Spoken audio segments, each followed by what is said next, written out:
ถือว่านักน่วงจะน่วงในอยู่เนาะในการเป็นอยู่อาศัยเพิ่นนี้เพื่อนซานเนาะหม่องรับหม่องนอนหลังคาก็ถือว่าชุดเลยแหละพี่น้อง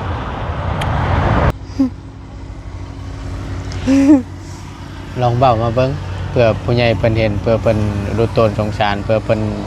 อยากสดจากซอยหลักๆเลยที่จำเป็นที่สุดนี่คืออย่างเหือนในเฮือนพอได้หมองรับหมองนอนเนาะเออ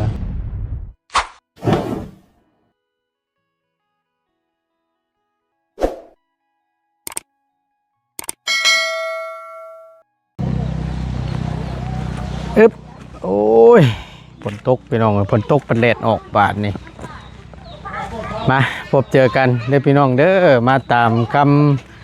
เรียกร้องของทาง FC เนาะเพิ่นแนะนำคอมเมนต์เข้ามาบอกให้ทางบ่าวตูนว่าซั่นเข้ามาหาทางน้องลังแน่ว่าซั่นเนาะเห็นแล้วเป็นตาดูโตนว่าตูนว่าซั่นเข้ามาเบิ่งเยี่ยมยามทายเบิ่งแน่เพื่อมีผู้รักผู้ใหญ่เพิ่นสดซอยทางน้องว่าซั่นเนาะเอามื้อนี้ทางบ่าวตูนก็ได้แวะเวียนเข้ามาหาทางน้องเพิ่นเนาะนี่ก็สิเป็นเฮือนชานลานแป้นที่น้องเพิ่นพักอาศัยทางบ่าวตูนก็เห็นเพิ่นตั้งแต่น้อยพุ่นล่ะพี่น้องเอ้ยช่วงนั้นยังเอาน้องอยู่เห็นเพิ่นเอาน้องอยู่ช่วงนั้นก็มาวันนี้น่ะใหญ่เป็นสาวละบาดนี่พี่น้องเนาะถือว่านักน่วงจะน่วงในอยู่เนาะในการเป็นอยู่อาศัยเพิ่นนี้เพื่อนซานเนาะหม่องรับหม่องนอนหลังคาก็ถือว่าชุดเลยแหละพี่น้องผ้าลงฝนตกมาคืออย่างซี่นี่โอ้ยบ่เว้าพี่น้องเอ้ยยาวยิ้วแล้วฝนทั่วเปียกเบิดแหละเอาพี่น้องอาจจะฮู้จักกันดีเนาะพี่น้องเนาะพอของทางน้องทิ้งว่าซั่นก็สิเป็นน้องแหละตามเบิ่งเนาะที่พี่น้องเพิ่นทางบ่ตูนขออนุญาตขึ้นไปพูดคุยกับทางน้องเพิ่นก่อนจักหน่อยนึงเนาะพี่น้องอึ๊บโอ้ยฝนตกพี่น้องเอ้ยตกแต่ตกว่าอึ๊บมันบ่ฮัวบ่โตบ่นี่เนาะฮ้อนได้พี่น้องมาขออนุญาตพี่น้องเอ้ยมาอยู่ข้างนอกพี่ก็ได้น้องยันว่ามันอันนั้นอึ๊บโอเคมาล่ะมาอยู่พี่ก็ได้มานั่งอยู่พี่แหละอยู่ข้างนอกพี่เปียกบัดนี่เนาะโธ่คักแน่ดีเอาแล้วยังกินข้าวมื้อนี่น้องปลานะเอาปลานี่บ่ในหม้อนี่บ่ฮะอันนี้ได้สั่นฮึบเดือแต่น้ำบาดนี่ยังอยู่ตอนกันหน่อยนึงเอ้ยสบายดีแล้วน้องเด้อสบายดีเป็นเท่าไรอยากไงบ่ว้าเห็นน้องเพิ่นตั้งแต่กี่พุ่นเลยพี่น้องเลยกันล้นเติบเลยได้มาวันนี้ว่าจนใหญ่เป็นสาวบาทนี่เนาะ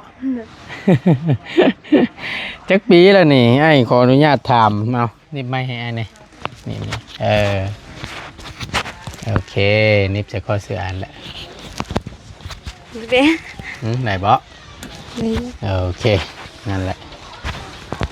ได้ละบรุษหรอกนะบีบโอเคจักปีเจ้าน่ะโมโหเจอโมโหอยู่แต่โมโหอายุสิซ้ำเดียวกันบ่พี่น้องกับน้องเขาน้องใจดีน้องแต่งจริงนี่น้องเลี้ยงนี่ที่รุ่นเดียวกันซ้ำประจักษ์เนาะเบิ่งนี่เบิ่งหุ่นเบิ่งห้อยเจ้าซื้อน้องลังบ่ด้วยโมเมนต์หั่งเนาะโมเมนต์ด้วยชื่อลังลอลิงเนาะได้เฮียนอยู่บ่เจ้าค่ะบ่ได้เฮียนครับตั้งแต่น้อยจนใหญ่นี่ได้บ่เคยเข้าโรงเรียนจักเทื่อเป็นหยังจังบ่เข้าบ่อยากเข้าบ่ฮะบ่ค่อยอยากเข้าบ่ค่อยอยากเข้าเรียนโรงเรียนมันไกลอยู่ไสล่ะโรงเรียน บ้านอะไรหน่อย อยู่บ้านไหนก็ บ้านอะไรหน่อย บ้านอะไรน้อยพุ เด้อ อืมเข้าไปในเนาะเฮาขี่ลงไปทีเดียวใช่เนาะ เด้อ ตามทางก็ไปหั่นมันไกลก็เลยบ่อยากไปบัดนี้ เด้อ โอ้อ่าก็เลยบ่ได้เรียนงานหยังก็บ่ออกแล้วสั่นคำว่านั้น เอ้ยทั้งละบ่าวซื้อบ่าวตูนเด้อ เด้อ ยินดีจะได้ฮู้จัก เห็นทั้งบ่าวจันทร์เพิ่นพี่น้องเอ้ยทายเนาะทั้งทีมงานแหละเข้ามาหลายผู้หลายคนอยู่มาเยี่ยมยามถามข่าวทางน้องเพิ่นเนาะบ่าวตูนก็ถือว่าได้มาเป็นครั้งแรกว่าซั่นซะเนาะ เด้อน อนน้ำกันนี่ก็หลายผู้หลายคนได้นี่เนาะพ่อแม่ หนึ่ง น้อง เด้อ น้องจะคนน้องจะ หนึ่ง อืม หนึ่งคน น้องหนึ่งคน เด้อ เป็นเจ้าและเอาน้องปูนน้อยๆพูดตอนนั้นน่ะเนาะ เด้อ เออ ตอนนั้นยัง3 คน ตอนนั้นนะ เด้อ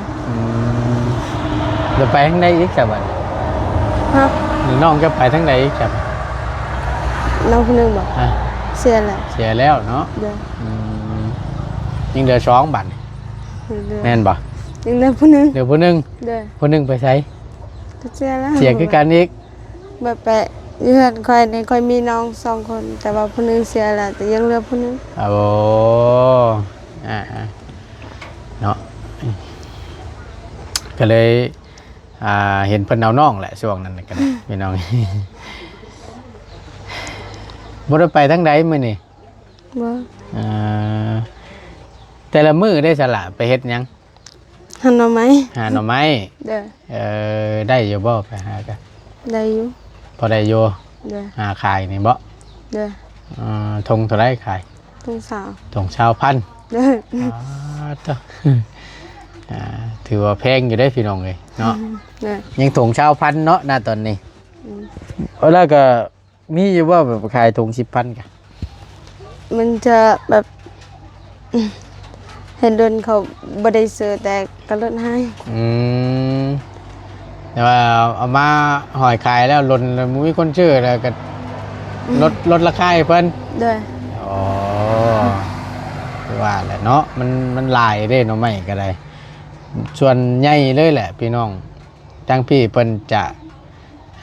หากินเอาหน่อไม้นี่แหละเป็นหลักว่าซั่นซะเนาะ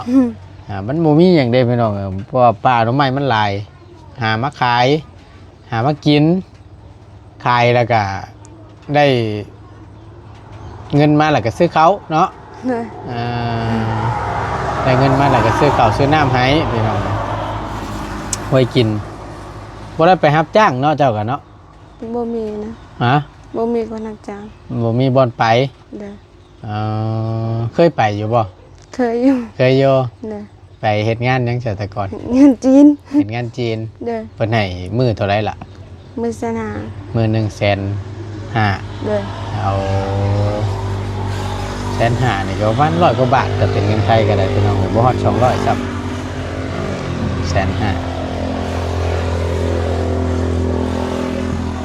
7,000 140,000ประมาณ200ตีตัวเลขกลมๆซะ ประมาณ200เนาะเป็นเงินไทยก็ได้แต่ว่าเพิ่นจ้างเนี่ยเฮาก็ไปเนาะ เด้อ แต่ว่าเพิ่นบ่จ้างหรือว่าเพิ่นบ่ได้มารับเอาเนี่ยก็แม่นบ่ได้ไป เด้อ แล้วก็มื้อใดว่างก็แม่นไปหาหน่อไม้นี้ เด้อ หาหน่อไม้มาขายพี่น้องขายตามข้างทางซี่แหละนี่คือเห็นนี่แหละนี่รถผ่านไปผ่านมานั่นน่ะเพราะว่าเฮือนน้องเพิ่นน่ะอยู่แคมป์ทางน้ำแน่ขายตามถนนหนทางเนี่ยห้อยเต็มอยู่แต่ละหม่องแต่ละบอนอยู่แต่ทั้งบ้านหน้าเพิ่นอึดเท่าใดแทบสิบ่ค่อยมีได้แกงพุ่นแหละ ทั้งพี่หน่อไม้มันหลายเนาะ เด้อ หน่อไม้มันหลายป่ามันหลายเด้พี่น้องเอ้ยชวนหลายไปหาหน่อไม้หน่อไม้หยังหน่อไม้ไร่บ่ มันไม่ไล่ อ๋อหน่อไม้ไร่หน่อไม้ไร่หน่อไม้บงเนาะ เด้อ หน่อไม้บงนี่ก็แซ่บได้พี่น้องไอ้แกงนี่ก็ปะโตกักกิ้วสั่งนี่ใช้ทั้งพ่อทั้งแม่เจ้าไปทั้งใดซะละ พ่อไปอยู่พุ่นอยู่นโมด อืมแม่จะได้ใส่ ไปเล่นหัว ไปเลี้ยงงัว เด้อ เออไปเลี้ยงงัวจักโตล่ะ งัวไปแต่รวมถึงงัวเขาห้าโตว รวมเบัดนั่นหาโต เด้อ เออนั่นบ่อคอกเพิ่นน่ะทางหลังนั่นบ่ เด้อ เออ กลางของน้ำได้พี่น้องครับว้าวหลังคากับหมูมีมุ้งให้เนาะไฟเบาจันบ่แม่นบ่ เด้อ เอาเบาจันขี่รถผ่านจังไรแล้วก็มาหาแล้ว เด้อ พอดีทางบ่ตูนและบ่บุญเบาไล่ก็ได้เลยลงมาหาทั้งน้องเพิ่นพี่แหละอยู่บ้านหยังบ้าน35บ่ เด้อ แม่นบ่ เด้อ คือเป็นหยังเพิ่นถึงตั้งชื่อเดียวคือว่าบ้าน35 จากแม่เพิ่งมาอยู่ บ้าน35ว่าซั่นใกล้ๆกันกับนี่แหละบ้าน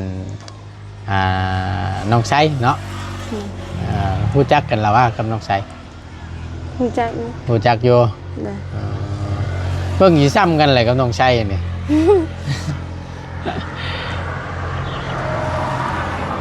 เพราะว่าน้องไซกับรุ่นดาวข้าวเดียวกันนี่นะ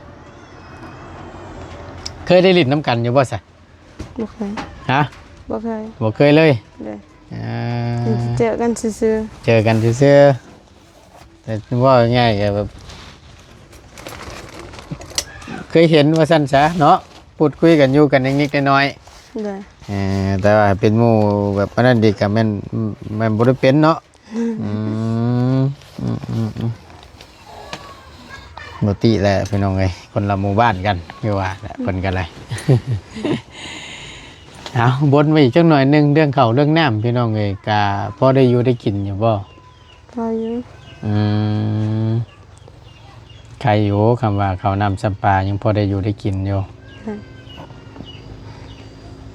เด้อ ได้ปลูกเขาวให้อยู่ปะ บ่ บ่ได้ปลูก เด้อบ่มีดิน บ่มีดิน เด้อ มันเลยมันนี่ก็บ่ได้ปลูกเนาะ เด้อ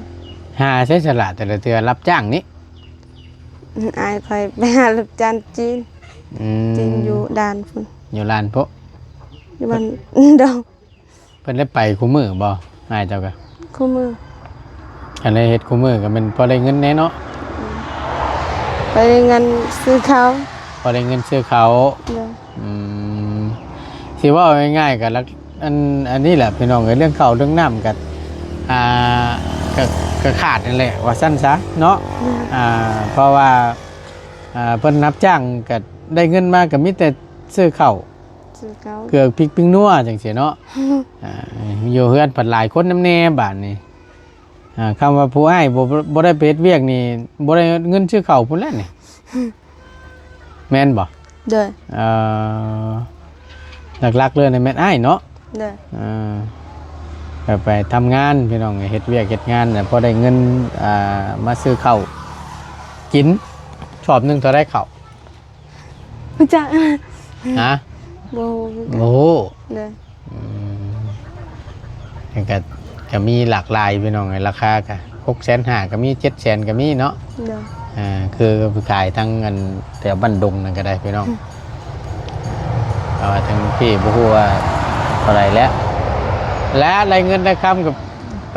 ชื่อรถหันน้องชัยนั่นเพิ่นเอาข้าวมาขายอยู่ เด้อ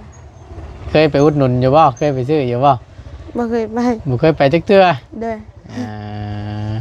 แล้วเรามีข้าวขายพร้อมได้หลายอยู่โอ้ข้าวเราเอามามีแต่กระสอบงามๆขาวซับราคาก็ย่อมเยาอยู่ฝากไปอุดหนุนเพิ่นแน่เสียงรถ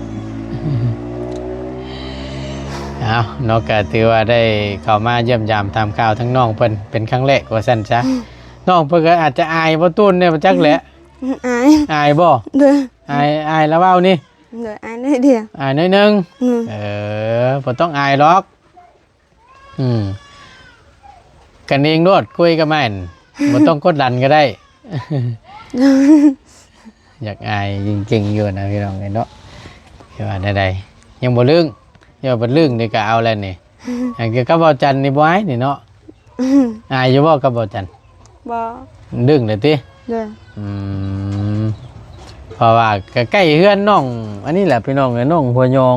นี่เด้เฮือนน้องเพิ่นก็ต้องข้ามกันนั่นแหละนะอันนั้นเฮือนน้องหัวยองน่ะเนาะจังแม่นเท่าไหร่ยังไงก็ถือว่าได้รับการช่วยเหลือจากผู้ใหญ่เพิ่นเป็นอีกเคสหนึงเนาะแต่ก่อนเฮือนซานลันแป้นก็คือเห็นนั่นแหละเสื้อผ้ากันชุดโชมแล้วก็ได้รับการช่วยเหลือจากผู้ใหญ่เป็นชดช่อยแล้วก็จนแล้วเสร็จสมบูรณ์เนาะแล้วก็คือทางอีหละเพิ่นเด้อพี่น้องเฮือนน้องเพิ่นนี่ก็นี่หมองรับหมองนอนขออนุญาตเด้อหันกล้องป้าลุงเพิ่นเบิ่งก่อนพี่น้องเอ้ยนอนเรียงกันนี่เด้เนาะเจะนอนใช้สละ ไม่เคยนอนอยู่พุ่น อ๋ออยู่ซุ่มตัวพุทธ เลย ตัวมีมุ้งพุ่นบ่ เลย คือนอนอันจูกระเทิบพาขาดกักแตะบานนี่ บ่ย่านบ่ ยาน ย่านอยู่ เลย บ่นอนเพิ่นนี่แม่นอยู่มุมนั่นพี่น้องเดี๋ยวบ่ต้นจะไปเบิ่งพาพี่พ่อน้องเบิ่งอีกรอบนึงเนาะ เว้ยผู้แจกผู้สาวเพิ่นก็สิว่านอนนั่นอยู่กระเทิบพากระจัดขาดแต่บาดนี่เพราะว่าเอาสิบ่รักมาเอาไม่แย่ซั่นบ่ เอาเนาะก็บ่นัวหัวม่วนเด้อพี่น้องเด้อเนาะก็บ่ว่ากันพี่น้องมาพูดคุยกันเรื่องหลังคาต่อนี่พี่น้องเอ้ยจักปีแล้วล่ะเรื่องมุ้งอันนี้ เดินนะ ฮะ เดินนะ หล่นแต่เนาะ เลย ตั้งเอาลงแอมแล้วนี่บ่หรือว่าอะไรนี่ เอาออกขึ้นแต่ก่อนเอาออกขึ้นแต่ว่านี่มีลมพัดแห้งนะก็เลยมันกลายเป็นแบบนี้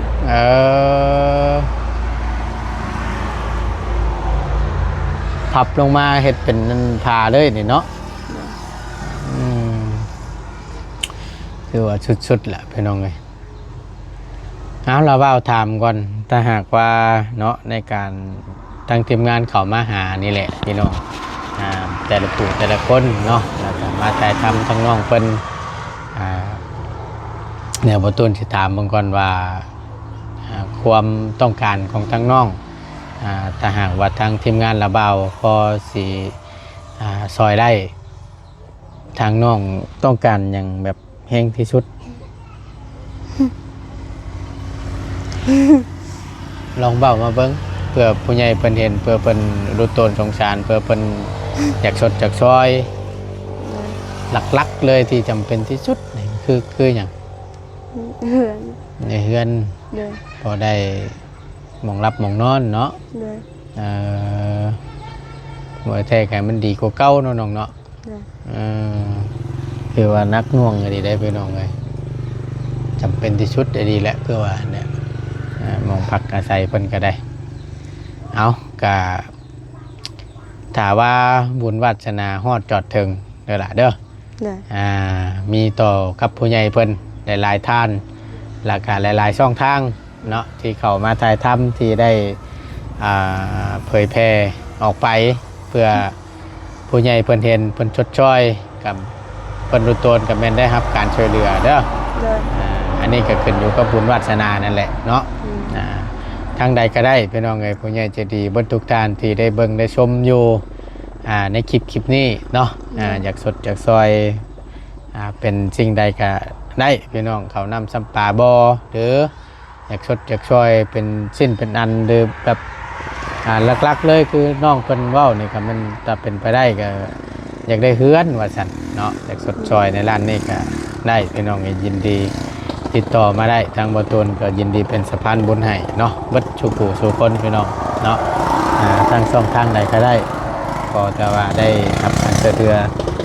จากผู้ใหญ่เพิ่นว่าซั่นซะเนาะเอาบุญฮอดจอดถึงก็แม่นนะครับการช่วยเหลือเด้อล่ะเด้อ เลย ภาวนาแหละทั้งระบาวก็ได้เนาะไป พอดีเดี๋ยวให้น้องเพิ่นอันนี้ก่อนพี่น้องไอ้ทางบ่ตนกำลังขึ้นมาแหละพอดีน้องเพิ่นว่าจะเจ้าว่าสิไปเช้าก่อนมากิน ไปอาบน้ำ ไปอาบน้ำ เด้อ เอามีแต่ทั้งระบาบ่รบกวนแหละเนาะให้น้องเพิ่นไปอาบน้ำซะเดี๋ยวบ่ตนสิเอาอันข้าวต้มกับนมนี่แหละพอได้กินได้อยากเด้อสู่น้องสู่หยังเจ้ากินเด้ออยู่ในรถบ่บุญพุ่นแหละไปเดี๋ยวไปเอากันระบาไปเยอะ เอาเลยเนาะขนมเด้อพอได้กินเด้อ เด้อขอบใจนะ ไปมื้อหน้าเด้อเดี๋ยวทั้งบ่าวสิมาเยี่ยมยามใหม่เด้อ เด้อ โอเคอยู่ดีมีแห้งขอให้โชคดีเด้อ เด้อ ไปสบายดีเด้อน้องเด้อ เด้อ โดยมาอันต้นเผาขอไม่เนี่ยขออนุญาตเด้อโอเคไปพี่น้องเอ้ยจังใดก็ฝากพี่น้องเนาะผู้ใหญ่ใจดีเบิดทุกท่านเนาะซอยพิจารณา